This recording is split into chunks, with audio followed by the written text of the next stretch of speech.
আপনি যদি একটু ঠান্ডা মাথায় খেয়াল করে দেখেন, পানেওয়ালা যারা তারাও অসন্তুষ্টি, না পানেওয়ালাও অসন্তুষ্টি, কোটিপতিও অসন্তুষ্টি, গরিবও অসন্তুষ্টি। তাহলে সন্তুষ্টি কারা?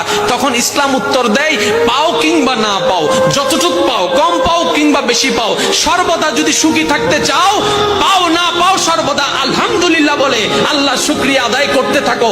পাইলো আলহামদুলিল্লাহ, না পাইলো আলহামদুলিল্লাহ, গেলো আলহামদুলিল্লাহ, না গেলো আলহামদুলিল্লাহ। তুমি শুধু আপন রবের প্রশংসা খুশি মনে করতেই থাকবা, তোমার অশান্তি অন্তরে আল্লাহ পাক শান্তির ব্যবস্থা করে দিবেন। বলেন সুবহানাল্লাহ।